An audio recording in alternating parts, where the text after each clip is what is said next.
आज हम बात कर रहे हैं कि क्या मेरा अकेलापन का कोई उद्देश्य हो सकता है? Can my loneliness be repurposed? A very interesting topic.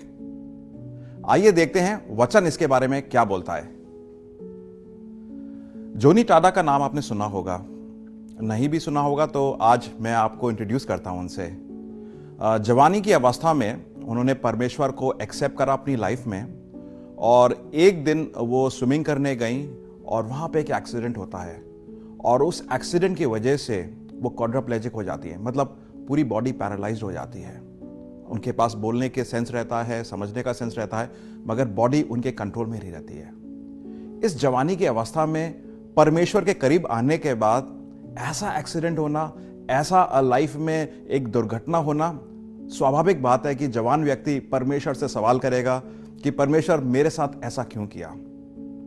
और स्लोली लोगों ने सहानुभूति दिखाई, उनका साथ बने रहे, मगर अंदर ही अंदर वो काफी अकेली पड़ गई, लोनली हो गई। मगर आज हम देखते हैं कि उन्होंने इतनी बढ़िया मिनिस्ट्री स्टार्ट कर रखी है जो डिसेबिलिटी के बारे में लोगों को एंगेज करती है, उन डिसेबिलिटी के बारे में इतना सारा अवेयरनेस फैलाती है। और जो लोग चैलेंज्ड हैं, फिजिकली चैलेंज्ड हैं, जो लोग स्पेशली एबल्ड हैं, उनके लिए अलग अलग व्यवस्थाएं उन्होंने बना रखी हैं। And her ministry is going world wide. So can you imagine for a person जो जवानी की अवस्था में बिल्कुल एक तरीके से निराश हो चुका था, अकेला पड़ चुका था, और आज वो काफी सारे लोगों को सेवा दे रहा है और बहुत सारे लोगों को अवेयर कर रहा है। क्यों? क्योंकि उसने एक वाक्य बताया अपनी लाइफ में। वो वाक्य मैं वचन से आपके साथ शेयर करूंगा। भजन संहिता 145:18। जो लोग यहोवा की उपासना करते हैं, यहोवा उनके निकट रहता है।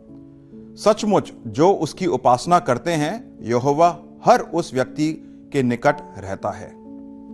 हमारी जानकारी के लिए ये बहुत अच्छी वर्ड्स है, हम कोट कर सकते हैं, मगर इसकी बहुत गहराई है कि those who truthfully worship the Lord, God will be found. And कुछ ऐसे ही वाकया जोनी टाडा ने अपनी लाइफ के साथ जिक्र करा। उन्होंने बताया कि जब उनके साथ ये सफरिंग हो रही थी, लोनलीनेस हो रही थी, तो एक तरीके से उन्हें छोटे छोटे सफरिंग के ग्लिम्सेस, उनको क्रूरता, दुनिया की वो वाली हालतों को दिखा रहा था जहां पे दुनिया में परेशानी है, कष्ट है, पीड़ा है।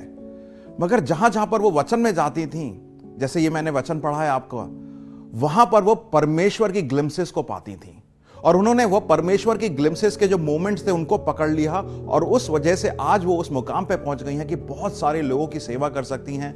लोग उनके बारे में चर्चा करते हैं और उनसे इंस्पायर होते हैं। मेरे प्रिय दोस्तों, मेरे प्रिय बहनों भाइयों, आज अगर आप ऐसे मुकाम पे हैं कि आपको लगता है आप अकेले हैं, आप पीड़ा में हैं, do you know that it could be used, it could be leveraged to bring a purpose in your life and transform you completely.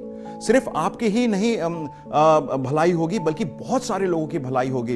And ये बाइबल वर्स बहुत स्ट्रांग है। आप परमेश्वर के निकट आएंगे, परमेश्वर आपके निकट आएगा, सच्चाई में परमेश्वर को आप छानेंगे, ढूंढेंगे, परमेश्वर मिलेगा, और आपकी लोनलीनेस में, पीड़ा में, सफरिंग में जहां पर है, वहीं पर आके आपको लाइफ का पर्पस देगा, और ऐसा पर्पस देगा कि आप लोगों के लिए भी भलाई का कारण बनेंगे। मैं उम्मीद करता हूं कि आप परमेश्वर को छानेंगे, मांगेंगे, उनसे गुहार लगाएंगे, और वो आपको आपकी अवस्था में जहां पर आज हैं आपको एक डायरेक्शन देगा जो बहुत सारे लोगों के लिए भलाई का कारण होगा, आशीष का कारण होगा, और सिर्फ आपके लिए ही नहीं, बल्कि बहुत सारे लोगों के लिए। मैं उम्मीद करता हूं इस वचन से आपने आशीष प्राप्त करी हो।